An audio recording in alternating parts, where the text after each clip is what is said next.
네, 우리가 이전 시간에 등기 신청 절차를 모두 마치고 그 실행 절차에 관해서 대략적인 내용을 살펴보았어요. 자, 그러면 책을 통해서 대략적인 실행 절차에 관한 내용 살펴보도록 하죠. 자, 234페이지 보시면요. 이제 신청을 하게 되면은 이제 접수를 반드시 해야 됩니다. 이때 신청에 대한 접수의 방법과 관련돼서 방문 신청과 오른쪽에 전자 신청을 구별해서 쓰고 계시는데 열릴 필요 없이요. 그냥 전자 신청, 방문 신청 동일하게 해요. 오른쪽에 전자 신청 옆에다가요. 방문 신청을 옆에다 끼워서 같이 써도 돼요. 전자 신청이든 방문 신청이든. 자, 구별할 필요 없이 등기를 신청을 하게 되면은요. 두 번째 줄 보시면은 전산 직원들이 방문 신청 같은 경우에는 전산 직원들이 전산 정보 처리 조직, 이것은 그 컴퓨터를 말해요. 컴퓨터에 저장을 하게 되면은 접수가 됩니다. 이제 입력을 하겠죠. 전산 직원들이 입력을 해서 입력이 다 끝나서 저장이 되면 접수된 것으로 봐요. 전자신청 같은 경우는 입력하는 절차가 없이 자동적으로 이제 저장이 돼버리겠죠. 그러면 저장, 동그라미 친 다음에 저장된 때 접수된 걸로 본다. 저장, 접수 두 개만 동그라미 치시고요. 밑에 3번 보시면은 자, 등기를 마친 경우, 등기를 마쳤다는 것은 등기가 완료됐다는 걸 의미합니다. 자, 등기가 완료가 되면 완료시가 아니라 접수시로 소급하여 효력이 발생한다고 했죠. 그래서 접수한 때로부터 효력이 발생을 한다라는 것이죠. 자, 양가로 이 접수 이렇게 했는데요. 접수는 접수를 하게 되면 그냥 우리가 큰 흐름을 기억했기 때문에 몇 가지만 체크하시면 되는데, 자, 접수하고 관련돼서 동그라미 2번 보시면요. 접수를 하게 되면 이제 접수 번호를 발급해 주는 거죠. 접수증을 주는데 그 접수 번호도 발급해 줍니다. 그래서 등기부에는 권리에 관한 등기할 때는 접수 일자와 접수 번호도 적는데 이 접수 번호를요 계속 무한대로 늘어나 버리면은 뭐 100만 번대, 1000만 번대 번호가 생길 수 있기 때문에 이 접수 번호는요 1년마다 새롭게 부여합니다. 그래서 해가 바뀌면 다시 이제 1번부터 시작되는 거예요. 또 해가 바뀌면은 쭉 가다가 1번부터 시작을 합니다. 무한대로 늘어나는 걸 막기 위해서요. 자, 3번 보시면 같은 부동산에 대하여 동시에 체크하시고요. 동시에 여러 개의 등기 신청이 있습니다. 그럴 때는 같은 접수번호를 부여합니다. 그러니까 접수번호가 동일하게 줌으로써 서로 이제 우열이 없게 되는 거죠. 근데 이런 일이 뭐 흔치는 않겠죠. 동시에 이렇게 접수되는 일이 만약에 동시에 접수되었다면 같은 접수번호를 부여한다 정도 기억하시고요. 밑에는 동시에 신청하는 경우가 있는데, 자, 이런 것은요, 심화 강의, 뒤에서 또 반복이 됩니다. 그래서 심화 강의 때, 또 뒤에서 나오기 때문에 그때 보기로 하고요. 동시에 신청하면은 동일한 접수번호가 부여된다. 기억하시면 되고. 넘기시면 반가로 3번에 이제 접수가 되면은 이제 접수증을 교부해주면은 이제 접수증 받아서 집에 온다라고 했죠. 자, 접수가 되면은 그 다음에 이제 등기관이 이제 심사를 한다라고 했죠. 심사. 자, 심사와 관련돼서 밑에 양가로 2번 보시면 형식적 심사만 합니다. 그래서 두 번째 줄에 형식적 심사만 하는 거예요. 그러니까 실질적 심사를 하는 경우는 없어요. 실질적인 심사, 매매가 유효냐 무효냐 이것은 법원에 법관들이 하는 것이지 등기관이 하는 게 아닙니다. 그래서 첫 번째 줄 맨 오른쪽 보시면 뭐 주로 형식적 심사를 한다고 했는데 주로는 가입해 주세요. 언제나 예외 없습니다. 언제나 형식적 심사하고나만 있어요. 서류 심사만 한다는 거죠. 등기기록, 신청서, 첨부서면 이 세 개가 서로 일치되느냐 요것만 심사합니다. 자, 양가로 3번 우리가 취하했죠. 그래서 신청을 한 다음에도 어떻습니까? 등기가 아직 완료되기 전까지는 완료를 저지하는, 효력 발생을 저지하는 철회, 즉 취하를 할 수 있다고 했죠. 자, 취하라는 것은 등기가 완료되기 전에 철회하는 걸 말해요. 첫 번째 줄에 철회 있죠. 자, 철회하는 방법은요. 자, 방문 신청을 했을 때는 방문해서 취하를 해야 돼요. 그래서 방문해서 취하서를 작성합니다. 전자신청 같은 경우는요. 전자신청을 했던 것을 취하하고 싶으면요. 로그인하고 들어가서 전자신청했던 것이 아직 완료되지면 취하 버튼 클릭하면 돼요.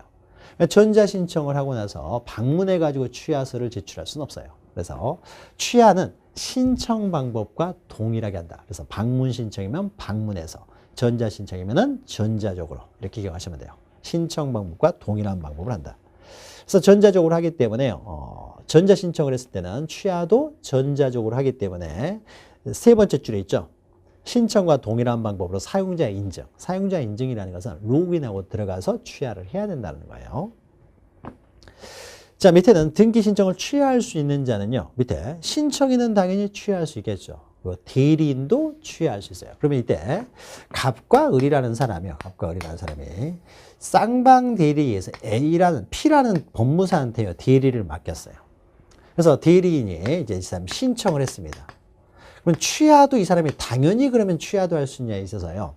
신청을 하게 되면 신청에 대한 대리권, 그러니까 이 사람이 신청 대리권이 있으면요. 신청 대리권을 가지고 신청을 하게 되면 이제 대리권은 임무를 완수했으니까 소멸하는 거예요. 따라서 이 사람이 다시 취하를 하고 싶다 그러면 취하에 대한 또 대리권이 따로 있어야 돼요. 그래서 신청 대리권 안에 취하의 대리권까지 포함된 건 아니기 때문에요. 신청의 대리권을 준 사람이 취하를 하기 위해서는 취하에 대해서 또 대리권을 수여받아야만 취하할 수 있어요. 여러분 이것은 민법에서요. 계약 체결의 대리권을 받은 사람이 해제에 대한 대리권까지 당연히 가지고 있는 건 아니다. 우리 여러분 민법 시간에 공부하시죠. 계약 체결에 대한 대리권을 가지고 계약을 체결하게 되면 이 사람 임무는 끝났어요. 그러니까 대리권은 소멸을 하게 되죠. 그래서 계약을 해지하고 싶으면 해제에 대한 또 대리권을 특별히 수여받아야 된다는 거죠. 이거하고 연결시켜서 보시면 됩니다. 따라서 동그라미 2번 보시면은 취하를 하기 위해서는 신청 대리인이 취하까지 하기 위해서는 취하에 대한 또 대리권을 특별히 수여받아야 된다는 거죠. 취하에 대한 특별 수권이 있어야 된다. 동그라미 3번은 이런 내용입니다. 만약에 취하를 할 때는요. 만약에 공동으로 신청했을 때면 취하도 공동으로 해야 되지 일방만에 의해서 취하가 안 돼요. 그러면은 쌍방 대리에 의해서 이 사람이 쌍방으로부터 신청 대리권을 부여받아서 신청을 했을 때요. 이 사람이 그러면 취하에 대한 특별 수권을 받아서 취하를 하려고 할 때도요. 쌍방으로부터 취하에 대한 수권을 받아야 되겠죠. 그래서 일방만에 의해서는 안 됩니다. 공동으로 대리권을 수여했을 때는 공동으로 취하에 대한 대리권을 받아서 해야 되고요. 쌍방 신청이면 쌍방의 공동 신청이었으면 취하도 공동으로 해야 된다. 그래서 맨 밑에 보시면 일방만에 의해서 취하할 수는 없다. 맨 마지막 줄. 이것만 기억하셔도 의미는 이해할 수가 있죠. 공동 신청이면 일방만에 의해서 취하가 안 된다. 자, 오른쪽에 방가로 2번 보시면요. 취하의 시기예요. 이건 앞에서 했죠. 완료 전까지만 가능하다. 완료라는 것은 두 번째 줄 보시면은 첫 번째 줄이죠. 등기를 마치기 전. 마친다는 게 완료예요. 그래서 마치기 전까지, 완료 전까지만 할 수 있다. 그럼 동그라미 3번에요. 취하의 방식인데요. 취하도요. 앞에서 했죠. 앞에서 했는데 또 나오네요. 신청 방법과 동일한 방법으로 한다라는 거죠. 그 다음에 방가로 4번 좀 주의 있게 보셔야 되는데요. 만약에 갑과 을 사이에요. 매매 계약을 통해서 이전 등기를 하는데 부동산 하나에 대해서만 이전 등기를 신청하는 것이 아니라 X, Y, Z 세 개의 부동산에 대해서 매매를 원인으로 이전 등기를 신청합니다. 자, 그러면 세 개의 부동산을 모두 매매를 원인으로 소유권 이전 등기를 하게 되면은 등기원인 등기 목적이 동일하기 때문에 일괄 신청이 가능하겠죠. 그래서 일괄 신청을 했어요. 자, 그럼 세 개를 하나의 신청서로 일괄 신청한 다음에 그러면 그 상태에서 Z 하나의 부동산만 따로 취하는 게 가능하냐 이거예요. 전체를 일괄 신청한 다음에도 하나의 부동산만 취하는 게 가능하냐? 그것도 가능하다라는 거 잘 기억하시면 돼요. 따로따로 신청했을 때는 뭐 따로따로 얼마든지 취하할 수가 있을 것이고 일괄 신청했을 경우에도 그중 일부만 취하가 가능하다. 자, 그래서 밑에 보시면 수개의 부동산에 관하여 등기 신청을 일괄하여 신청했어요. 하나의 신청서로 수개의 부동산을 일괄 신청했다고 하더라도요. 그중 일부 부동산만 취하는 것 가능하다라는 겁니다. 자, 그리고 4번 보시면 보정이 나오죠. 우리가 등기관이 심사하는 과정에서 빠진 부분이 있다라고 하게 되면 보정을 명할 수가 있다는 거죠. 서류 같은 게 빠졌다고 하게 되면 보완하여 정정하라라고 보정을 명할 수가 있는 거죠. 그래서 보정을 명한 날에 다음 날까지 세 번째 줄이죠. 보정을 명한 날에 다음 날까지 보정을 하면은요. 그럼 등기를 실행하는 거고 다음 날까지도 보정을 하지 않으면 보정이 안 됐으니까 실행을 할 수가 없죠. 각하를 한다는 거죠. 자, 그러면 동그라미 2번 보시면 보정명령은요. 보정하라고 등기관이 명령을 하는 것은 첫 번째 줄 보시면 의무는 아닙니다. 보정을 명을 할 수도 있고 안 할 수도 있어요. 다음 날까지 보정이 가능하면 이렇게 할 수도 있고 다음 날까지 보정이 불가능해 보인다. 보정을 안 할 수도 있습니다. 그러니까 의무가 있는 건 아니에요.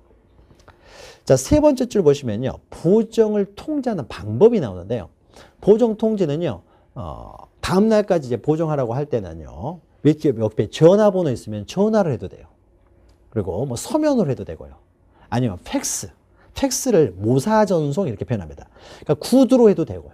구두로. 그러니까 현장에서 바로 이거 빠졌는데요 라고 해서 구두로도 되고, 전화. 그때는 몰랐으면 나중에 전화해도 되고, 모사전송은 팩스로 해도 되고, 방법은 뭐 다양한 방법으로 보정을 명할 수 있습니다. 그 다음 줄을 보시면요. 전자신청을 했을 때는요. 구두, 전화, 모사전송 외에 전자우편으로도 가능합니다. 예전에 시험 문제가 전자신청의 경우에는 전자우편으로만 보정을 면할 수 있다 해서 틀리게 나온 적이 있어요. 그래서 구두, 전화, 모사전송, 그러니까 방문 신청을 했을 때 동일한 방법으로 보정을 명할 수도 있으면서 나아가 전자우편으로도 가능하다는 거죠. 전자신청할 때는요, 이메일도 적습니다. 이렇게. 그래서 거기에 전자우편으로도 보정을 명할 수가 있다. 자, 보정은요, 당사자 본인이 보정할 수 있고 또는 대리인이 보정할 수도 있고요. 그런데 두 번째 줄 보시면요, 변호사나 법무사가 대리를 할 때는요, 실제로 등기소 가는 사람은 누구예요? 사무원 일반적으로 하죠. 그래서 우리가 변호사나 법무사, 자격자 대리인 같은 경우는 사무원을 출석시킬 수가 있어요. 신청을 할 때. 사무원이 출석했기 때문에 보정도 사무원이 하게 되겠죠. 그래서 사무원이 보정도 할 수가 있습니다. 그래서 두 번째 줄, 보정도 이제 사무원이 할 수도 있고요. 두 번째 줄 오른쪽에 다만 해가지고요. 전자신청. 자, 보정하는 방법인데요. 보정하는 방법도 신청 방법과 동일한 방법이에요. 자, 방문 신청을 했을 때는 방문해서 보정을 합니다. 그런데 전자신청을 했을 때는요. 전자적으로 송신이 되기 때문에요. 보정을 할 때도 전자적으로 보정을 해서 보내야 돼요. 그렇지. 뭐 서류가 빠져 있으면 전자신청을 했는데 서류가 빠져 있으면은 전자문서로 보정을 해야 되는 것이지 방문해서 보정할 수는 없습니다. 그러니까 신청 방법과 동일한 방법에 얘기합니다. 그러니까 취하나 보정 이런 것들은 다 신청을 방문해서 하면은 취하나 보정도 방문해서, 신청을 전자적으로 했으면은 취하나 보정도 전자적으로 한다라는 겁니다. 자, 4번은요, 보정통지 등기관에 조치해서 다음 날까지 보정을 하면 각하하지 않고요. 그렇죠? 그런데 뭐 다음 날까지도 보정을 하지 않으면은 그럴 때는 이제 실행을 거부하는 각하를 한다라는 것이죠. 자, 여기까지는 시험에 자주 나오는 내용은 아니니까 시간의 흐름에 따라 일반적인 내용을 이렇게 정리하시면 되고, 시험에 가장 많이 나오는 것은 각하예요. 각하는 거의 매년 나온다고 보시면 돼요. 각하는 굉장히 중요합니다. 자, 갑과 을이 등기 신청을 했습니다. 갑과 을이 공동 신청을 했다고 그러죠. 공동 신청을. 그러니까 등기관에게 신청을 했어요. 등기관에게 신청을 했는데요. 이 사람들이 각하를 해버립니다. 각하는 실행을 거부하는 거예요. 그러니까 현재 갑 앞으로 등기되어 있는 상태에서 어떻습니까? 등기를 안 해버리는 것이죠. 신청을 했는데 이전 등기 해달라는데 각하를 합니다. 각하. 각하는요, 신청인에게 가장 불리한 처분이 되겠죠. 가장 불리하잖아요. 등기를 실행을 거부했기 때문에 불리한 처분이 됩니다. 그래서 그 불리한 처분을요, 등기관이 아무런 이유도 없이 함부로 각하하는 것을 방지하기 위해서요, 각하를 할 수 있는 경우를요, 법으로 딱 규정해 놨어요. 이런 경우에만 각하를 해야 되지, 이런 경우가 아닌데도 불구하고 함부로 등기관지가 각하하지는 말라라는 거죠. 말라는 겁니다. 그래서요, 여기는 법 조문을 좀 보죠.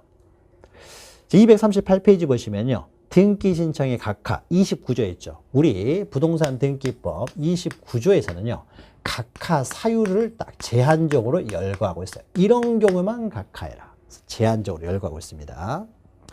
자, 그래서 1호부터요, 11호까지 있죠. 1호, 2호, 3호 쭉 해서요, 11호까지 있습니다. 그럼 이걸 다 외워야 되느냐? 외울 필요 없습니다. 1호하고 2호만 기억하시면 돼요. 3호부터는 기억할 필요 없어요. 시험 보기 전까지도요, 한 번도 안 볼 거예요. 지금도 안 보고 앞으로도 안 봅니다. 그러니까는 1호, 2호만 기억하시면 되는데, 1호는 뭐냐면요, 그죠? 사건이 그 등기소의 관할이 아니고, 자, 등기소마다 관할이 있습니다. 부동산 소재지를 중심으로 해서요, 관할이 있어요. 그러니까 서울에 있는 부동산은 서울에서만, 부산에 있는 부동산은 부산에서만 등기할 수 있어요. 그러니까 부동산 소재지를 중심으로 해가지고요, 관할이 정해져 있습니다. 근데 관할권도 없는 등기소에서 등기를 신청하는 거예요. 서울에 있는 부동산을 부산에서 신청하는 거예요. 그러니까 부산에서 갑과 을이 부산 사람이에요. 그래서 부산에서 이렇게 살고 있는데 서울에 있는 갑이 소유하고 있는 서울에 있는 부동산을 매매를 한 다음에 이전 등기를 하려고 해요. 그럼 서울에 와서 해야 돼요. 근데 이 사람들이 집이 이제 부산이니까요. 부산 등기소 가서 등기를 신청하는 거예요. 그러면은 이제 등기소의 등기관은 이것은 서울에 있는 부동산이니까 서울 가서 하셔야 되고 우리는 해줄 수가 없습니다. 라고 이제 각하를 하는 거예요. 돌려보내는 거죠. 자, 사건이 등기소의 관할이 아닌 거고 이렇게 생각하면 되겠죠. 관할 위반의 등기 신청. 관할 위반. 권한 없는 사람이 등기를 할 수가 없으니까요. 관할 위반이에요. 자, 2번은요. 사건이 등기할 것이 아닌 것에 대한 등기 신청이에요. 특히 이 각하 사유 중에서 항상 또 나오는 것이요. 2호예요. 2호. 이거는 외워야 돼요. 사건이 등기할 것이 아닌 것에 대한 것. 그러니까 우리가 사건 그러면 신청이랄지 촉탁 이런 걸 사건이라고 해요. 그러니까 등기 사건이 발생한 거죠. 신청이나 촉탁 이렇게 들어왔어요. 근데 신청이나 촉탁에 들어온 이 등기 사건이요. 등기할 수 없는 것에 대해서 신청이 들어왔다는 거죠. 사건이 등기할 것이 아닌 경우. 즉 등기사항을 위반한 거예요. 등기할 수 없는, 그러니까 등기할 수 있는 것들을 우리는 등기사항이라고 했을 때 등기사항을 위반한 거예요. 사건이 등기할 것이 아닌 경우. 시험 문제는 사건이 등기할 것이 아닌 경우 이렇게 나오기 때문에 그 내용을 기억하셔야 돼요. 대표적인 예가 이렇게 되겠죠. 갑이 을한테요. 다이아몬드를 선물했어요. 다이아몬드 반지를. 근데 이 다이아몬드 반지가 누가 훔쳐갈 것 같으니까 이것을 등기를 하고 싶어요. 그래서 다이아몬드 반지 내가 소유하는 것으로 등기 좀 해주세요.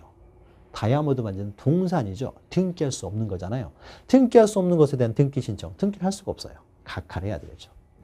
또 우리가 등기할 수 없는 권리로는 뭐 점유권, 유치권 이런 것들은 점유에서 공시되지 부동산에 대한 점유권, 부동산에 대한 유치권이라고 하더라도 이것은 등기할 수 있는 권리가 아니기 때문에요.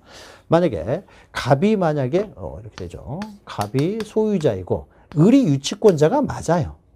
을이 유치권자가 맞습니다. 그래서 을이 갑하고 공동으로 와서요. 유치권 등기 좀 해달라고 하는 거예요. 그럼 어떻습니까? 이런 유치권 등기는 할 수가 없는 거잖아요.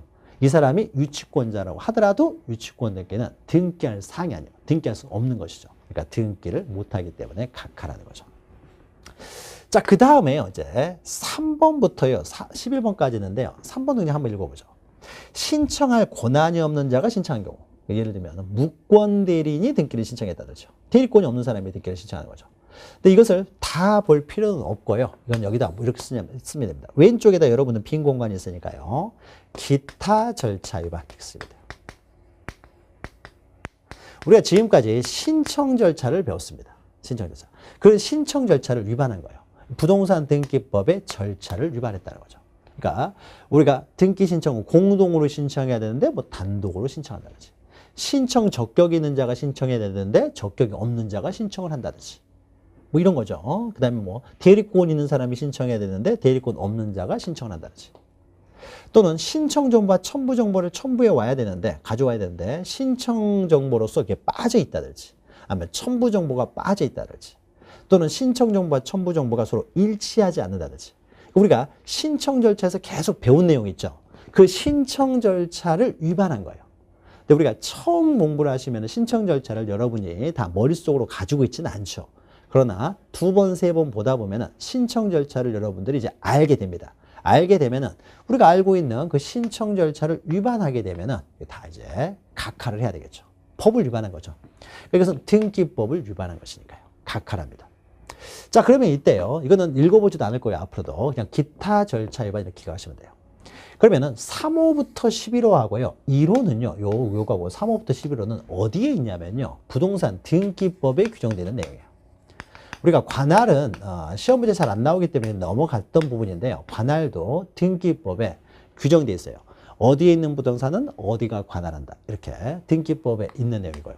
이것도 이제 등기법을 위반한 거죠. 등기법에 규정한 신청 절차를 위반한 거예요. 그래서 등기법을 공부하다 보면은 자연스럽게 알게 되고 그냥 관할은요. 관할 범위까지 우리는 외울 필요 없고 그냥 관할을 위반하게 되면은 이런 경우는 각한다 정도만 기억하시면 돼요.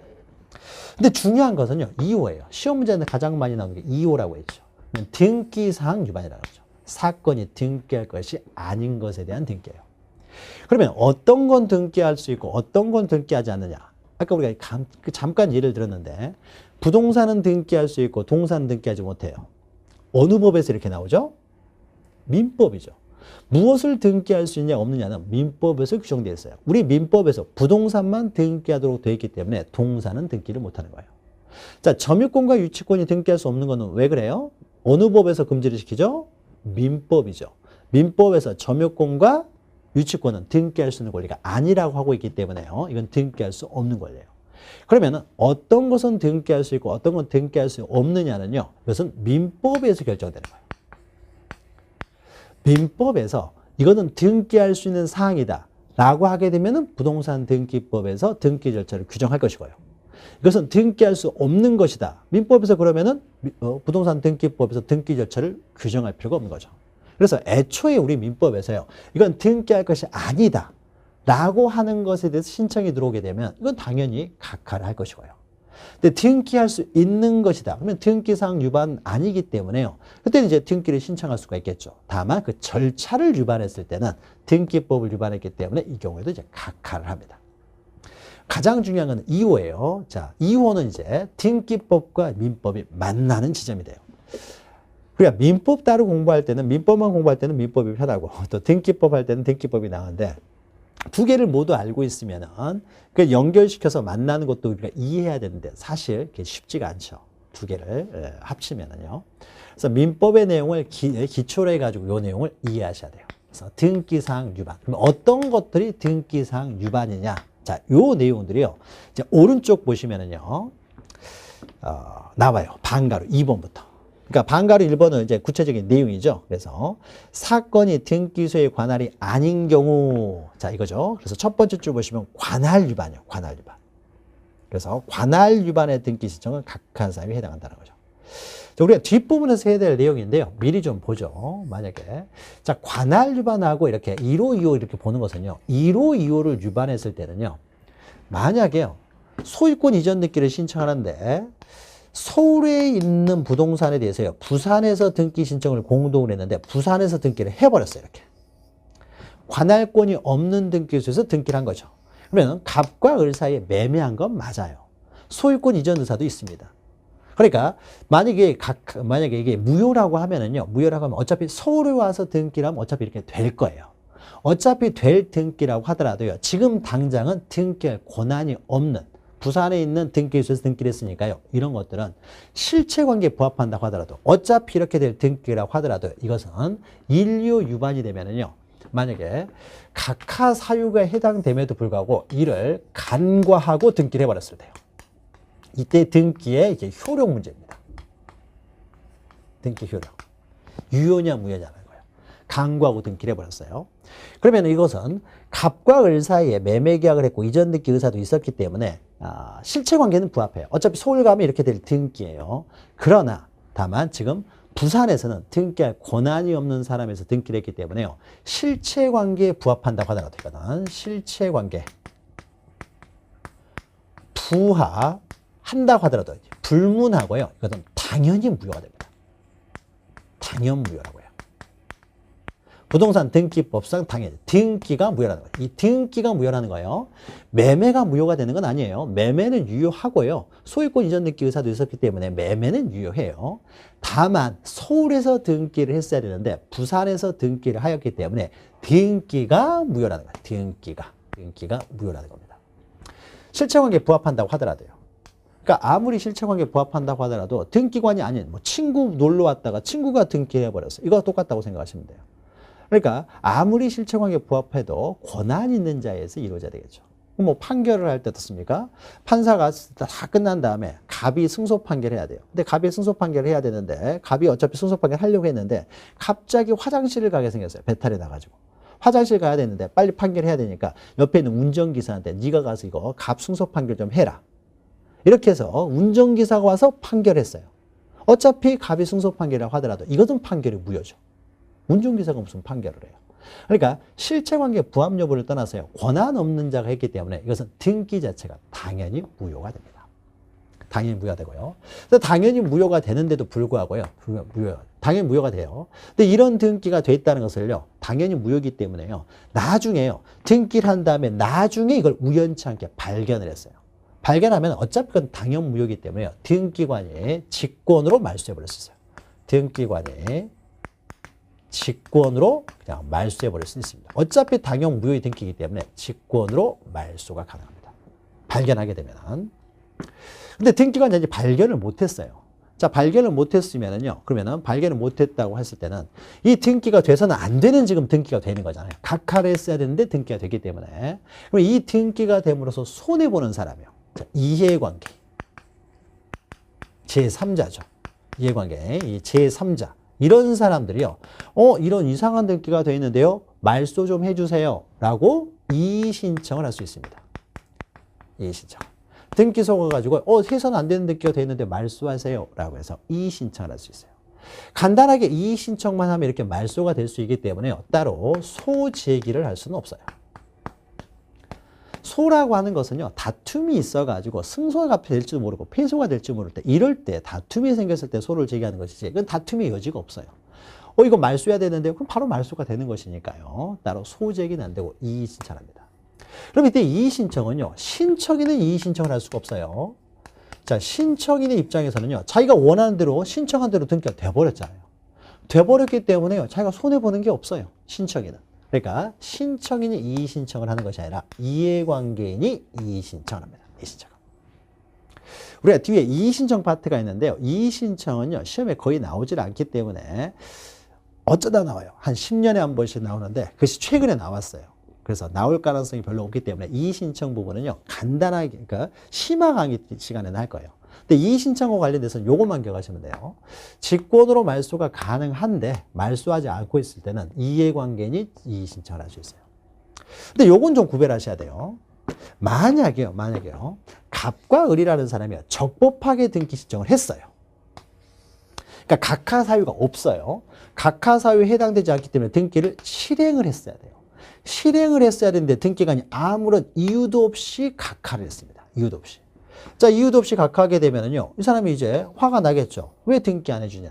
그러면 이때는요, 등기관이 각하를 했기 때문에 등기관에게 이의를 제기해봤자 의미가 없으니까 등기관의 상급기관이 이제 지방법원이겠죠. 지방법원.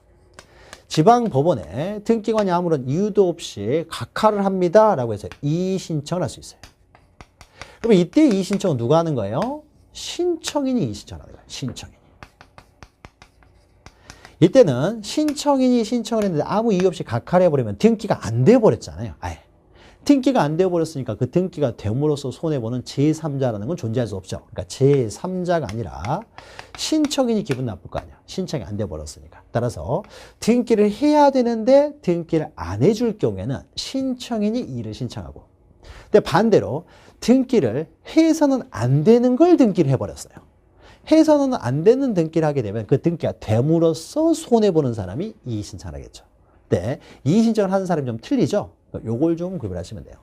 이의신청을 했더니 법원이 뭐라고 하느냐? 딱 보니까. 법원이 보니까요, 정말로 아무런 근거도 없이 각하를 했더라고요. 그러면 법원에서 어떻습니까? 너 왜 네 마음대로 각하했느냐 해서 등기를 실행하라는 명령을 합니다. 야, 등기 실행해! 라고 등기 실행 명령을 해요. 그럼 법원에 이제 상급기관으로 실행명령을 하게 되면 어떻습니까? 그때 등기관은 이제 상급기관의 명령이 들어왔으니까 등기를 하게 되겠죠. 그러면 이때 등기관이 하는 등기, 이런 등기를요, 법원의 명령에 의한 등기라고 해요. 그래서 예전에요, 등기하는 방법은 당사자의 신청, 관공서의 촉탁에 의해서 이루어지는 것이 원칙이지만은 때로는 등기관 직권으로 하는 경우도 있고 법원의 명령에 의해서 이루어지는 경우도 있다 해가지고, 그때 법원의 명령에 의한 경우는 그 전제가 반드시 이의신청이 들어와야 된다. 이의신청이라는 말이 있었을 때 이 이의신청을 받아주게 되면은 법원의 명령에 의한 등기가 이루어져요. 이게 이제 법원의 명령에 의한 등기라고 합니다. 그러니까 각하가 됐을 때는 신청인이 이의신청을 하고, 각하할 사유가 각하를 해야 되는데 등기를 해버리면은 신청인은 이의신청을 할 수 없고, 등기가 됨으로써 손해보는 이해관계인이 이제 이의신청을 할 수 있게 돼요. 자, 그 이야기가 두 번째 줄에 있어요. 자, 관할 유발의 등기는 각하 사유에 해당한다. 만약 이를 간과하고 등기자, 간과하고 등기에다 동그라미 치세요. 간과하고 등기가 실행되었다면 이는 당연 무효다는 거죠. 실체관계 부합 여부를 불문하고 쓰면 됩니다. 옆에다 실체관계 부합 여부 불문하고, 실체관계 부합한다고 하더라도, 매매가 있고 소유권 이전 등기 의사 다 있다라고 하더라도 일단은 무효예요. 등기는. 무효, 당연 무효의 등기이기 때문에 등기관이 먼저 발견하면 등기관이 직권으로 말소해버릴 수가 있고요. 만약에 등기관이 아직 발견하지 못하면 그 등기가 됨으로써 손해보는 이해관계인이죠. 이해관계인이 이의신청을 할 수 있다. 자, 이의신청 밑에다가요. 이렇게 쓰면 돼요. 이해관계인 제3자가 하는 것이지 신청인은 할 수가 없다. 이렇게 이제 써놓으시면 됩니다. 그러면은 방가루 2번 우리가 연결시켰죠. 방가루 2번도 마찬가지예요. 만약에 유치권자 앞으로 유치권 등기가 됐습니다. 이건 각하를 해야 되죠. 유치권자 앞에 유치권 등기가 되기 때문에 실체관계는 부합해요. 실체관계에 부합한다고 하더라도 이건 어떻습니까? 등기를 할 수 없는 것에 대한 등기가 되기 때문에요. 실체관계에 부합하든 부합하지 않든 따져볼 필요도 없이 이것도 당연무효가 돼요. 정말로 유치권자냐 유치권자 아니냐 따져볼 필요가 없어요. 이것은 무조건 해서는 안 되는 등기가 되는 거니까. 그래서 등기관이 이걸 우연히 발견했어요. 뭐 이런 등기가 다 있네? 그냥 말소해버리면 됩니다. 말소해버리면 되고요. 근데 만약에 등기관이 몰라요. 모를 경우에는 그 등기가 돼 있음으로써 손해보는 이해관계는요. 이의신청을 할 수가 있어요. 말소하라는 이의신청이 되겠죠. 그래서 이의신청에 의해서 이제 말소를 시킬 수가 있겠죠. 이건 당연히 무효이기 때문에요. 소송을 제기할 필요는 없죠. 등기소 가서 말소해 주세요. 그러면 바로 말소를 해버릴 테니까요. 그러니까 이 두 가지는요. 이 두 가지는 실체관계 부합 여부를 불문하고요. 당연히 무효가 되는 거예요. 근데 여기에서는요, 책에서는 여기에 대해서,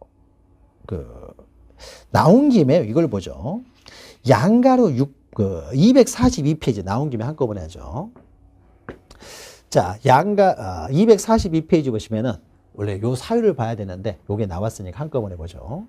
각하 사유를 간과한 등기에 효력해가지고 이것은 1호와 2호에 해당하는 경우죠. 방가루 1번 보시면 1호와 2호에 해당하는 경우. 요 두 가지죠.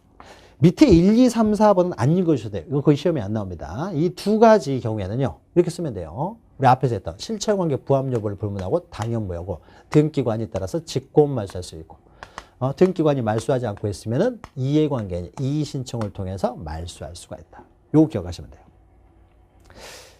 페이지 239페이지 이렇게 적어놔도 상관이 없고요. 1호와 2호는 동일합니다. 근데 방가루 2번 밑에서 세 번째를 보시면요. 등기법 29조 3호 이하요. 3호 이하죠. 기타 절차 위반입니다. 기타 절차 위반. 자, 기타 절차 위반의 경우에는요. 이런 경우에는요. 만약에 갑에서 을로 이전 등기가 되는데요. 무권 대리인에 의해서의 등기가 됐어요. 무권 대리인. 그럼 이 등기는 어떻습니까? 일단 무효가 돼야 되겠죠.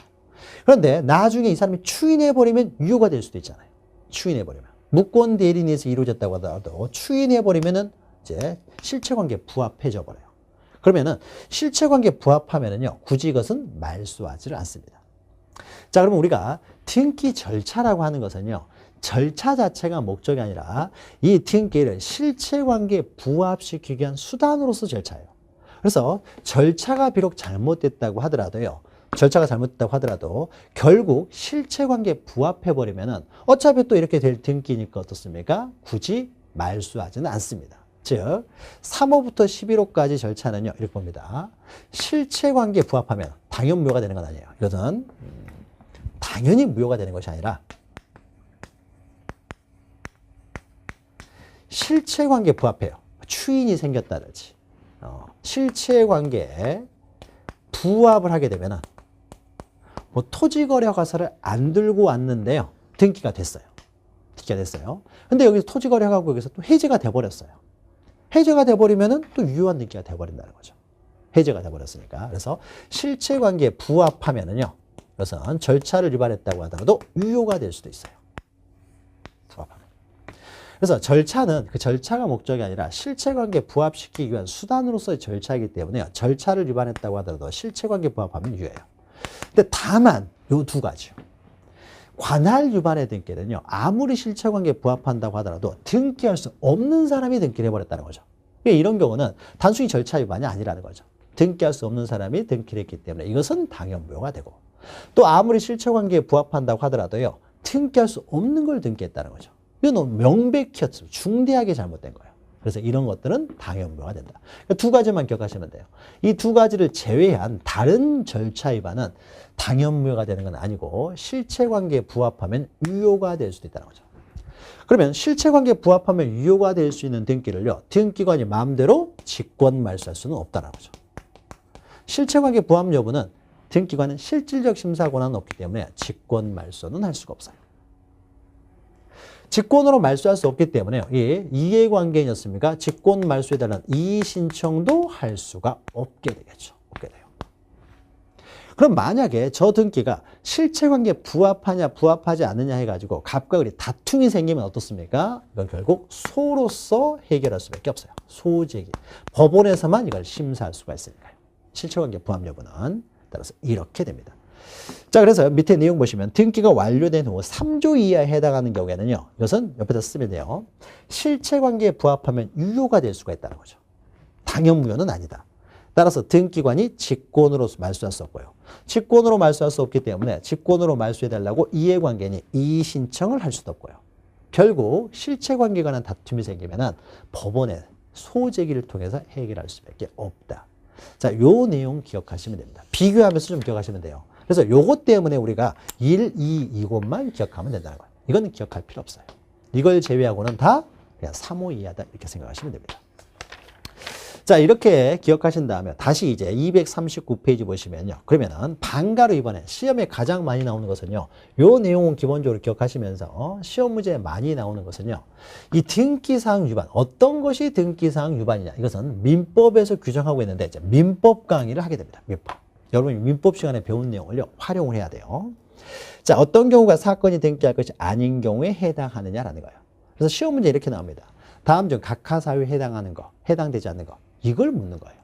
다음 중 사건이 등기할 것에 해당되는 것, 해당되지 않는 것. 그러니까 이렇게 돼야 되겠죠. 사건이 등기할 것이 아닌 것에 해당되는 경우는, 해당되지 않는 경우는. 여기 가장 많이 나와요. 자, 그럼 밑에요. 사건이 등기할 것이 아닌 때라 하면 이렇게 있죠. 그 등기 신청의 취지, 그러니까 신청서 자체를 딱 봤을 때, 자체만으로 봤을 때 법률상 허용할 수 없으면 명백한 경우. 법률 밑에다가 민법이라고 쓰면 돼요. 민법에서 나온 거예요. 그 밑에 있는 것들은 이제 민법적인 내용을 다룹니다. 자, 1번 보시면요. 먼저 등기할 수 없는 물건, 대표적인 것이 동산이 되겠죠. 또 근데 애매한 것들이 있어요. 이 애매한 것들은 우리가 나중에 심화 강의 시간에 자세히 다룹니다. 그 다음에 등기할 수 없는 권리. 우리가 등기사항 시간에 했죠. 점유권, 유치권 이런 게 되겠죠. 등기 신청을 한 경우 이거 등기할 수가 없죠. 민법 위반이죠. 2번 보시면요. 법령의 근거가 없는 특약사항. 여기서 법령도요. 민법을 의미한다고 보시면 돼요. 그러면 우리가 공유물 분할 금지 특약은요. 우리 민법에서 몇 년 범위 내에서만 가능합니까? 5년 범위 내에서만 공유물 분할 금지 특약을 할 수 있죠. 근데 당사자가 공유물 금지 특약에 대한 등기를 신청하면서 10년으로 신청해요. 민법을 위반하고 있잖아요. 민법에서 허용하지 않는 특약사항이죠. 특약 등기죠. 이런 거 할 수가 없어요. 민법 위반이라는 거죠. 그럼 명백하죠. 민법 위반이라는 것이. 그 다음에 3번 보시면요. 이것은 여러분 집합건물의 소유 및 관리 등에 관한 법률에서 나오는 거죠. 민사특별법에 나오는 거죠. 구분건물의 전유 부분과 대지 사용권은 분리처분을 금지하고 있어요. 집합건물의 소유 및 관리 등에 관한 법률에서. 그러니까 그 민사특별법 위반이니까 안 되는 거고요. 4번은 농지를 전세권 설정의 목적으로. 자, 우리 민법에서요. 농지에 대해서 유일하게 안 되는 것이, 금지되는 것이 바로 전세권이에요. 그래서 전세권을 민법에서 금지하고 있으니까 이거 등기 안 되고요. 자, 5번 보시면 저당권을 피담보 채권과 분리하여 양도하거나 안 되죠. 저당권은 피담보 채권에 항상 부정, 수반해야 되기 때문에요. 따라서 분리하여 양도하거나 피담보 채권과 분리하여 다른 채권에 담보를 하는 등기 안 되는 거죠. 분리할 수가 없으니까요. 민법 위반이 되는 거죠. 그 다음에요. 6번 해가지고 일부 지분에 대한 소유권 보존 등기. 그 다음에 7번 보시면은 공동상속 중 일부가 자기의 상속 지분만에 대한 상속 등기. 두 가지를 요번 가장 이 중에서도 시험 문제 가장 많이 나오는 것이요. 6번과 7번이에요. 그래서 6번과 7번을 좀 정리를 해보죠. 그럼 우리가요. 뒤에서도 어차피 나오는 내용이기 때문에 좀 보죠. 우리가 부동산의 일부가 있어요. 등기와 관련돼서 부동산 일부. 부동산 그러면은 토지나 건물을 말하는 거죠. 그래서 시험 문제가요. 토지의 일부, 건물의 일부 이렇게 나와도 똑같은 말이라는 걸 알아야 되겠죠. 그래서 부동산 일부 그러면요. 한 필지의 이제 일부가 되겠죠. 이렇게. 자, 한 필지 일부에 대해서요. 자, 소유권 등기할 수 있습니까? 해석했죠. 소유권 등기를 하지를 못하는 거죠. 한 필지 일부는 소유권의 대상이 되지 않으니까. 그러면 한 필지 일부에 대해서는요, 소유권 보존 등기도 할 수 없겠네요. 그렇죠? 그 다음에 소유권 이전 등기도 할 수가 없죠. 소유권 등기를 못하기 때문에. 분할하기 전에는 일부만 이전할 수 없죠. 즉 일부에 대해서는요, 매매를 원인으로 이전 등기가 안 된다는 거죠. 일부에 대해서는. 그럼 매매가 안 된다는 것은요, 특수한 형태, 경쟁적으로 하는 매매, 이걸 경매라고 하는 거죠. 경매도 안 되겠죠. 매매를 통해서 이전이 안 되면 경매를 통해서도 이전이 안 돼요. 일부는.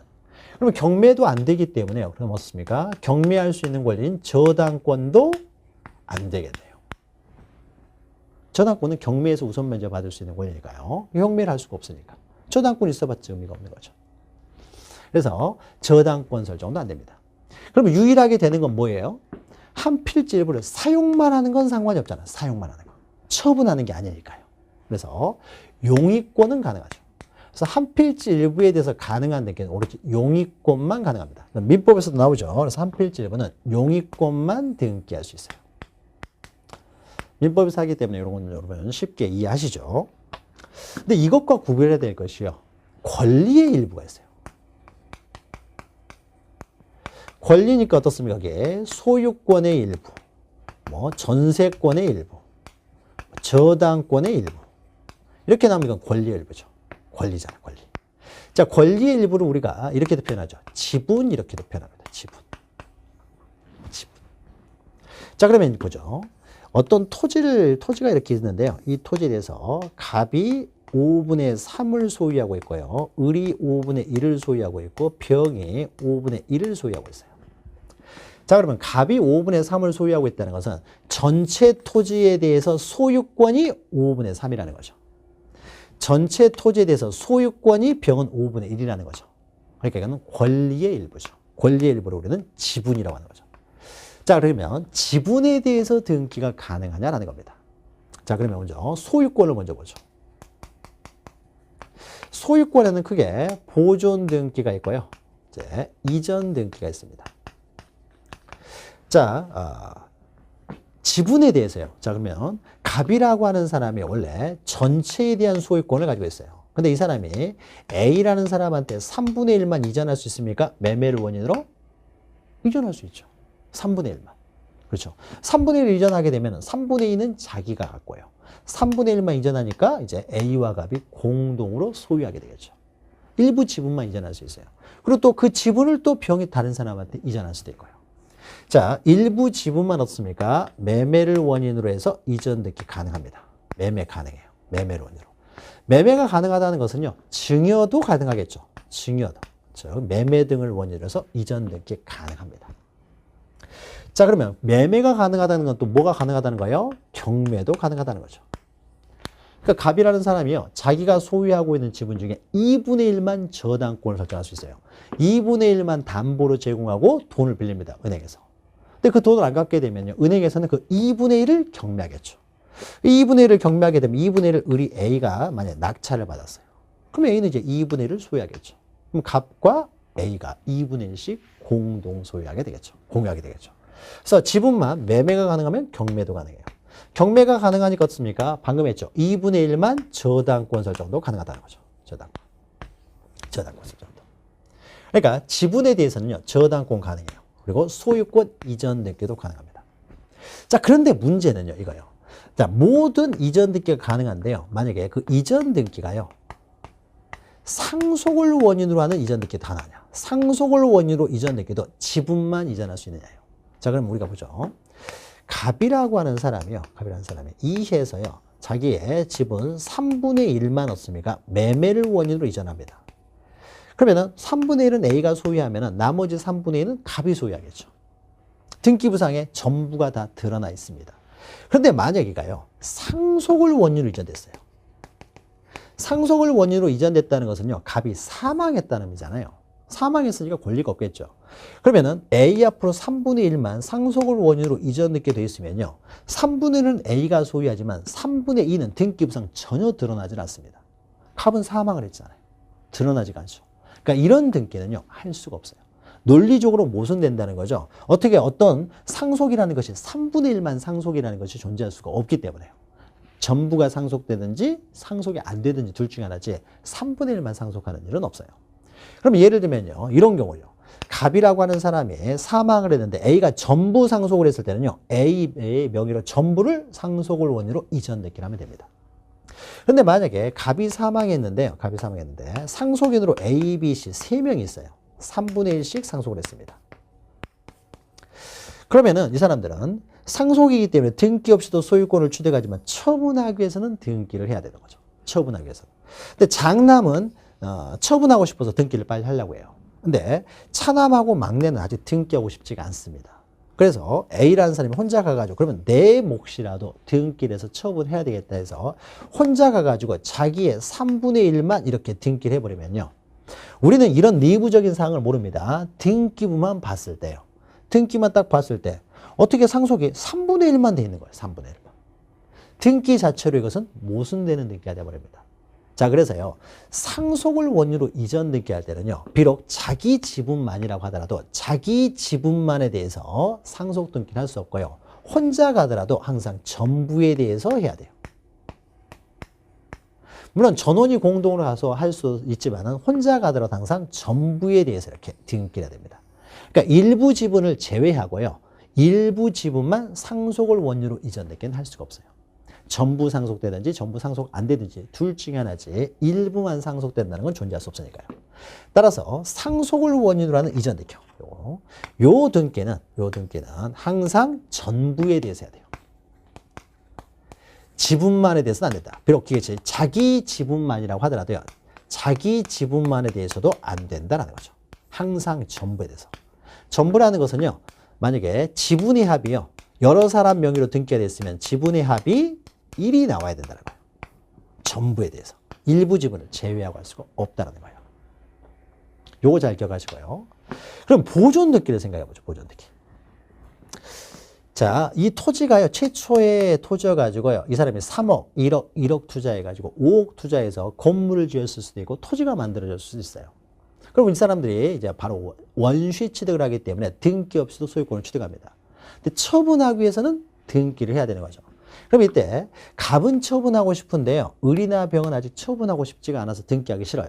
그래서 갑만이라도 처분하기 위해서요. 보존 등기를 최초의 등기가 되겠죠. 갑 자기 명의로만요.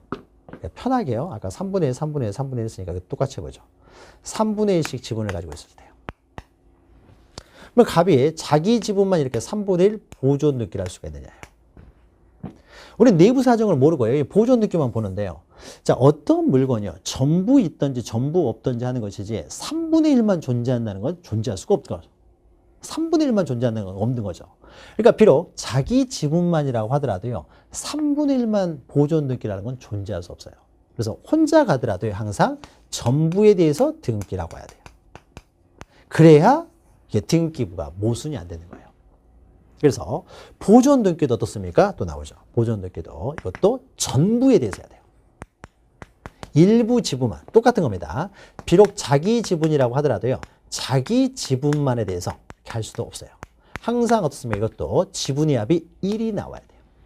그러니까 보존 등기도 지분만에 대해서 할 수 없습니다. 그래서 보존 등기 전부에 대해서 해야 되는 거예요. 자, 그러면 이제 빠져 있는 게 요게 있죠. 빠져 있는 게 소유권 보존 등기는 지분만에 대해서 안 된다. 소유권 이전 등기는 지분만에 대해서 가능하지만 상속을 원인으로 하는 이전 등기만 전부에 대해서 해야 되고 지분에 대해서 안 된다. 저당권은 매매가 일부 지분만 가능하기 때문에 저당권은 가능하고요. 또 하나 있는 것이 이제 용익권이죠. 용익권. 자, 용익권은요. 또 이거 지분에 대해서 가능하냐 또 봐야 돼요. 만약에요. 이 토지가요. 만약에 A가 소유하는 것이라고 하죠. A가 소유하는 집이라고 해보죠. 건물인데요. A가 소유하는 건물이에요. 건물에 갑을병이요. 3억 내고 전세를 들어갑니다. 근데 3억을 내는데요. 이 사람들이 이제 1억씩 모아서 3억 가지고 전세를 들어가요. 갑을병이. 그럼 전세권을 설정합니다. 그러면 3분의 1씩 전세권을 준공유하게 되겠죠. 소유권이 아니니까 이제 앞에 준자를 붙여서 민법적으로 준공유합니다. 그럼 이때요. 이 사람이 등기라는 과정에서요. 갑이라는 사람이 자기의 3분의 1만 이렇게 전세권 등기를 할 수 있느냐요. 자, 전세권이라는 것은요, 사용하는 것, 배타적 사용권입니다. 이 사용권이라는 것이요, 지분만에 대해서 사용한다는 건 존재할 수 없어요. 만약 이 분필을 3분의 1만 사용해라. 이 책을 3분의 1만 사용해라. 어떻게 해야 3분의 1만 사용하는 겁니까? 이 집을 3분의 1만 사용해라. 어떻게 해야 3일마다 한 번씩 집에 들어가면 3분의 1 사용하는 거예요? 그러니까 우리가 어떤 물건을 점유하는 것도요, 전부를 점유하든지 점유를 않는다든지 둘 중에 하나지 3분의 1만 점유한다는 건 존재할 수가 없어요. 사용이라는 것도요, 3분의 1만 사용한다는 게 존재할 수 없어요. 전부를 사용하는 것과 3분의 1을 사용하는 것과 1000분의 1을 사용하는 것과 사용하는 것 다 동일해요. 그러니까 지분만에 대한 사용이라는 건 논리적으로 존재할 수 없어요. 따라서 갑이라는 사람이 사용권을 3분의 1만 가지고 있다는 것은 논리적으로 성립이 안 됩니다. 따라서요, 용의권도 항상 전부에 대해서 등기를 해야 돼요. 1이 나와야 되는 거죠. 그러니까 용의권도 어떻습니까? 방금 했죠. 용의권도 그것도 항상 전부에 대해서 해야 되지, 비록 자기 지분이라고 하더라도 자기 지분만에 대해서는 안 돼요. 항상 전부에 대해서. 지분의 합 1이 나와야 되는 거죠. 이건 우리가 용의권 이렇게 생각하면 되는 거죠. 우리가 여러분 민법 공부하시면 이런 거 나오잖아요.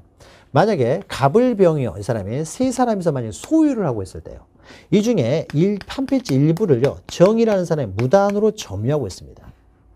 그러면은 이 사람들이 소유하고 있는 부분, 병도 이 부분 3분의 1을 소유하고요, 갑도 이 부분 3분의 1을 소유합니다. 소유하고 있는데요, 자신의 소유권이 침해됐죠. 그러면 이때요, 이 사람이 나가라고 해야 될 거 아니에요. 그럼 병이라는 사람이 자기 지분 3분의 1만 나가라고 하면은 정 안 나가도 되잖아요. 3분의 2는 안 나가도 되니까. 그러면은 갑과 을과 병이 공동으로 나가라고 해요. 3분의 2를 나가라고 해요. 3분의 1을 나가라고 해도 3분의 1은 안 나가도 되네요. 그럼 안 나가도 되잖아요. 그러니까 어떻습니까? 이 점유라고 하는 것은 전부를 점유하든지 전부를 점유하지 않든 둘 중에 하나만 존재하기 때문에요, 각자 단독으로 이 사람을 나가라고 하는 거죠. 물권적 청구권 행사하잖아요. 소유권에 대한 물권적 청구권으로서 방해 제거 청구권, 반환 청구권 행사는요, 단독으로 행사하되 항상 전부에 대해서 행사하는 거죠. 단독으로, 각자 단독으로 행사하되 전부에 대해서 나가라고 해야 나가니까요. 그렇죠? 그러니까 이게 이제 사용권이라는 게 특징이죠. 자, 그러면 우리가 이제 보죠. 이건 외우셔야 돼요. 자, 우리가 부동산 일부에 대해서는요, 딱 되는 게 용의권밖에 없다. 이것은 우리가 민법 시간에도 많이 하는 것이고요. 그러면은 지분에 대해서 되는 거 안 되는 거에 있어서는요, 지분에 대해서는 다 등기가 되지만 세 가지만 안 됩니다. 뭐요? 보존 등기, 상속 등기, 상속을 원인으로 이전 등기죠. 상속 등기, 용의권 등기. 그래서 세 가지는 항상 전부에 대해서 해야 되지, 일부 지분을 제외하고, 자기 지분만이라고 하더라도 일부 지분을 제외하고 자기 지분만 할 수가 없다. 그래서 이건 외우셔요. 보, 상, 용 이렇게 해가지고요, 보존 등기, 상속 등기, 용의권 등기, 이 세 가지는 지분만에 대해서는 안 된다. 시험에 가장 많이 나오는 것이 바로 이 내용이에요. 각하사유와 관련해서 부동산 일부는, 용의권은 일부만에 대해서도 가능하다. 요거하고 요거 잘 기억하시기 바랍니다. 시험에 가장 많이 나오는 내용이에요. 자, 그러면 6번 보시면 나오죠. 자, 일부 지분에 대한 소유권 보존 등기 안 된다는 거죠.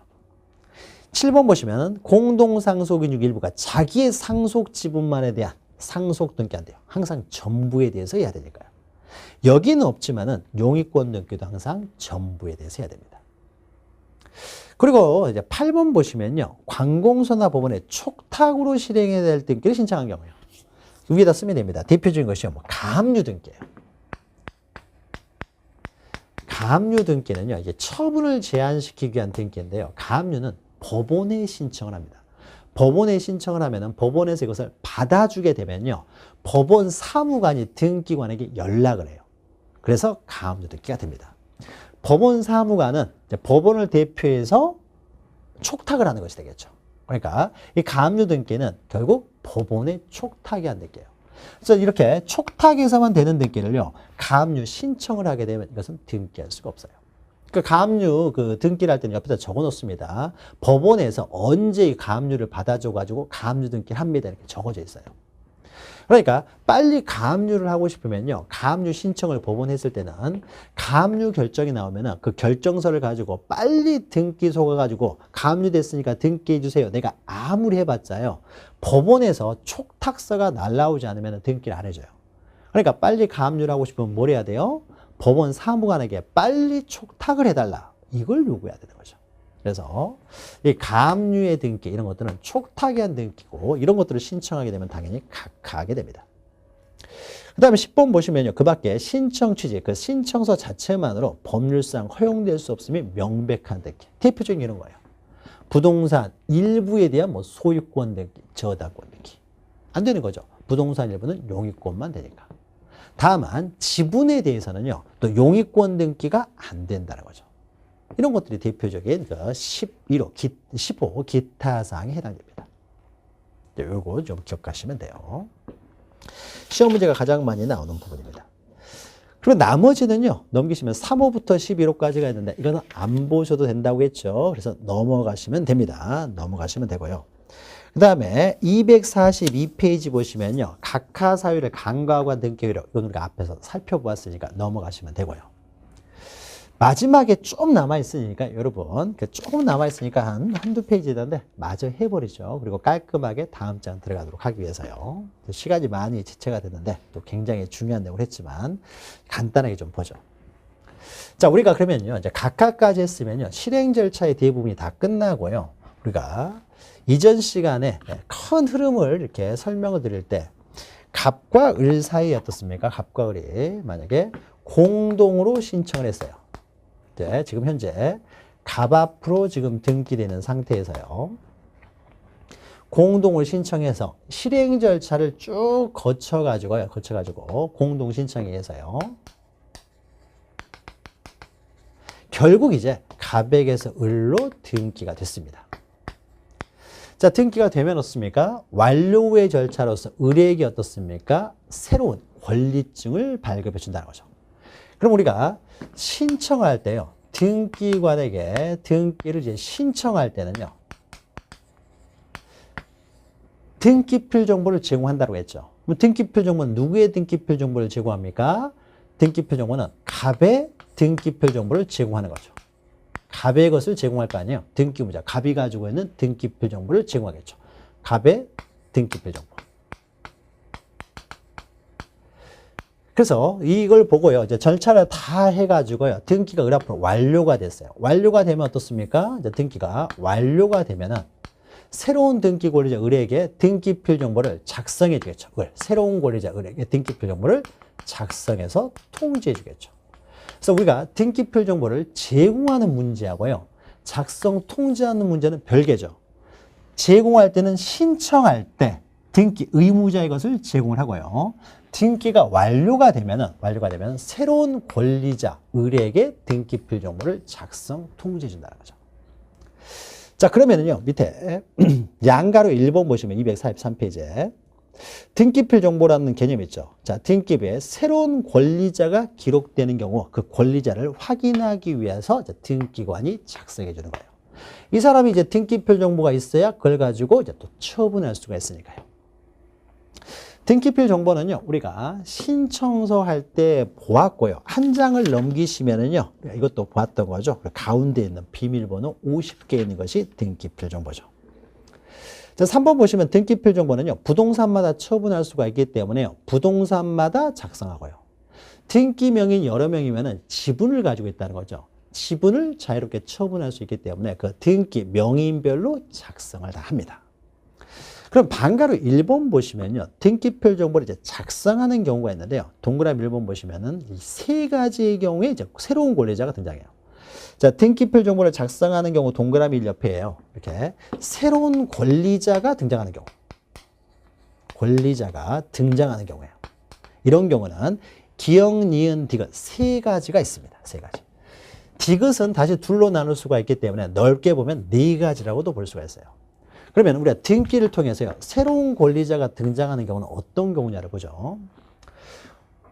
우리가 외우라고 한 게 하나 있었는데 권리 변동과 관련돼서요. 우리가 이런 거 외웠죠. 민법에서 권리 변동은 발생, 변경, 소멸인데 우리 등기법은 보다 넓어가지고 6가지가 있다. 그 6가지를 뭐라고 했습니까? 보이, 변소, 설처.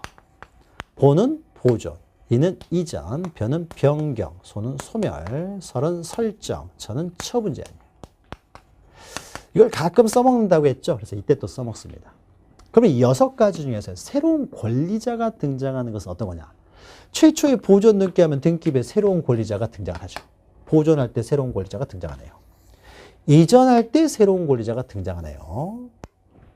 변경이라는 것은 여러 뒤에서 다루지만 사람은 그대로인데 주소만 바뀌었을 때 이럴 때 변경하는 거예요. 사람이 새로운 권리자가 등장하는 건 아니죠. 주소만 바뀐다는 거예요. 소멸 발생하지 않죠. 설정은 어떻습니까? 만약 갑이라는 사람이 뭐 A한테 저당권을 설정을 한다. 새로운 권리자가 등장을 하네요. 이 저당권자가 그 저당권에 대한 권리증이 있어야 또 저당권을 처분할 수 있으니까요. 그러니까 설정할 때도 권리자가 등장하네요. 처분 제한은 처분을 제한하기 때문에 이건 등장하지 않습니다. 자, 그래서 보존 이전 설정에 등기할 때만 새로운 권리자가 등장하기 때문에 이럴 때 등기필 정보를 작성합니다. 그래서 기억 보시면요. 등기할 수 있는 권리가 보존 설정 이전에 등기해요. 자, 그 다음에 또 그런데 이런 경우도 있죠. 을 앞으로요. 가등기만 하는 경우도 있어요. 가등기. 자, 그러면 가등기 권리를 처분할 수 있습니까? 부기등기 형식으로요. 가등기 권리도 처분할 수 있어요. 처분하기 위해서는 그러면 가등기 권리증이 있어야 되겠죠. 자, 가등기 필 정보가 필요해요. 그러니까 새로운 권리자가 가등기 할 때도 등장했기 때문에요. 가등기 했을 때도 새로운 권리자가 등장했으니까 가등기 권리증을 줍니다. 그래야 이걸 가지고 처분할 수 있으니까요. 가등기 할 때도 권리증을 만드는데 등기필 정보를 작성 통지를 주는데 우리가 가등기 할 때 잠깐 설명했어요. 맨 앞에 있는 보존 등기하고 맨 뒤에 있는 처분 제한 등기는 가등기가 안 된다고 했죠. 가등기는 가운데 4개만 된다고 했어요. 그러면 새로운 권리자가 등장하는 가등기는 2가지밖에 없겠죠. 이전의 가등기, 설정의 가등기. 이때도 등기필 정보를 작성해요. 그래서 니은 보시면은 설정 이전에 가등기를 하는 경우요. 이때도 새로운 권리자가 등장하니까 등기필 정보를 작성하고요. 그 다음에 이것은요. 권리자를 추가 동그라미 친 다음에 경정 또는 변경 등기입니다. 자, 이것은 또 우리가 뒤에서 또 나와야 될 텐데요. 이런 걸 생각해 보죠. 갑이라는 사람이요. 사망을 해가지고 을 앞으로요. 상속을 원유로 이전 등기가 됐습니다. 이전 상속을 원유로. 을이 유일한 상속인인 줄 알고 을 앞으로 이전 등기가 됐어요. 갑이 사망을 했는데 을이 유일한 상속인 줄 알고. 근데 갑에게는요. 나중에 보니까요. 혼이 나지 않은 상태에서 낳은 자식이 또 하나 있었어요. 병이라는 자식이. 세상은 뭐 여러 가지 발생하니까요. 그러면 병도 갑의 자식이니까 병도 상속을 받을 수 있겠죠. 그러니까 원래 처음부터 이 사람은 공동 상속을 했어야 되는데 이 사람이 처음부터 을이 단독 상속이라고 해버렸으니까 이게 처음부터 잘못된 느끼죠. 그러니까 처음부터 2분의 1이 잘못됐기 때문에요. 병과 을이 공동 상속인 것으로 습니까 2분의 1씩 공동 상속으로 처음부터 잘못된 느껴졌으니까 경정 등기랍니다. 그러니까 그죠? 권리자가 추가되는 경정 이런 거예요. 단독 상속을 공동 상속으로. 단독 상속을 이렇게 쓰면 돼요. 공동 상속으로 경정을 한다는 거죠. 경정. 그러면은 새로운 권리자가 등장을 하잖아요. 이럴 때도 새로운 권리자 병한테 등기표를 작성해 줘야 되겠죠. 그래서 사람이 처분할 수 있으니까요. 또 옆에는요. 변경 등기는 이런 거예요. 자, 우리가 동업자들이 A, B가 동업을 하고 있어요. 동업을 하고 있습니다. 그러면은 동업자들이 공동 소유하는 형태는 합유라고 했어요. 그런데 동업자가 늘어났습니다. C도 들어왔어요. 그래서 A, B, C 세 사람이 합유를 해요. 그러면은 합유 같은 경우는 지분을 기록하지 않기 때문에요. 지분 이전 등기라는 것이 아니라 합유 명의인이 A, B에서 A, B, C로 어떻습니까? 변경이 된다 그래서 합유 명의인 표시를 변경하는 등기 형식을 취합니다. 지분의 이전 등기를 할 수가 없으니까요. 그러면은 합유 명의인 표시 변경 등기를 통해서 C가 새롭게 추가됐어요. 그러니까 C도 이제 권리증 줘야 되겠죠. 그래서 변경 등기는 뭘 말하냐? 합유명인 표시 변경 등기를 말해요. 경정 등기는 단독 상속을 공동 상속으로 하는 경정 등기 또는 합유명인 표시 변경 등기. 이걸 통해서 새로운 권리자가 추가가 되면은 이럴 때는 등기필 정보를 작성합니다. 그럼 새로운 권리자가 등장하는 경우는요. 요거밖에 없어요. 요거 가등기. 그다음에 변경 경정. 추가되는 아까 단독 상속을 공동 상속으로. 합유자가 추가되는 합유명인 표시 변경 등기. 이때만 새로운 권리자가 등장을 하기 때문에 이럴 때만 등기필 정보를 작성하게 됩니다. 그런데 밑에 보시면 동그라미예요. 등기필 정보를 작성하지 않는 경우가 나옵니다. 자, 이것은 여기에 선생님은요. 이 작성하고 통지를요. 따로따로 하는데요. 작성과 통지는 동일한 거예요. 통지할 거 아니면 작성을 하지 않습니다. 그러니까 통지하기 위해서 작성을 하기 때문에 작성과 통지는 동일하게 보시고요. 그래서 넘기시면은 방가로 4번 보시면요. 등기필 정보에 통지를 요하지 않는 경우, 즉 통지하지 않는 경우, 통지 외에다 작성을 쓰신 다음에 등기필 정보에 작성 통지를 요하지 않는 경우 이렇게 쓰면 돼요. 그러면 새로운 권리자가 등장을 했음에도 불구하고요. 등기필 정보를 작성하지 않는 경우가 있습니다. 어떤 경우냐면요.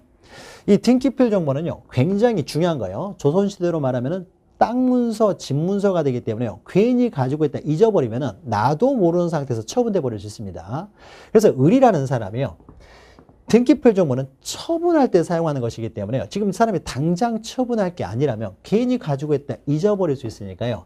신청을 할 때 말합니다. 등기필 정보를 작성 통지해 주지 마세요. 내가 필요로 할 때 그때 달라고 할 테니까 그때 작성해 주시고 지금은 작성해 주지 마세요. 원치 않으면 작성해 주지 않습니다. 이것이 바로요. 1번에 있죠. 등기 권리자가 등기필 정보의 통지를 원하지 아니한 경우에요. 밑에 있죠. 그럼 이와 비슷한 것이요. 1번하고 3번, 4번이 비슷합니다. 그러니까 3번도 비슷한 거예요. 그러니까 1번만 기억하시면 되고 3번, 4번은요. 비슷한 내용이에요. 등기필 정보를 전산정보 처리조직으로 통지받을 자가 수신이 가능한 때로부터 3개월 이내에 수신하지 않습니다. 안 가져가요.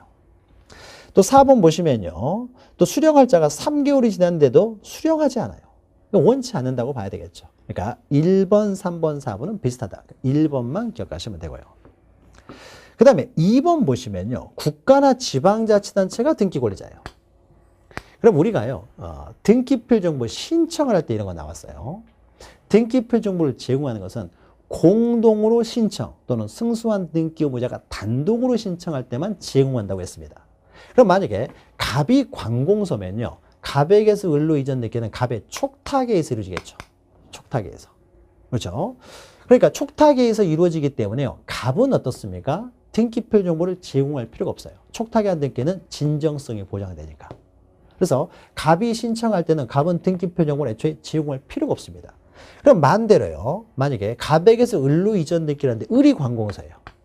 을은 나중에 병한테 이전등기 할 때 어떻습니까? 이건 등기필 정보를 제공할 필요가 없어요. 을은.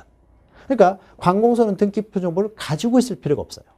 가지고 있을 필요가 없기 때문에 관공서가 등기 권리자이면은 이 사람은 나중에 이전 등기할 때도 제공할 필요가 없는 사람이기 때문에 관공서에는 등기필 정보를 작성해 통지해 주질 않습니다.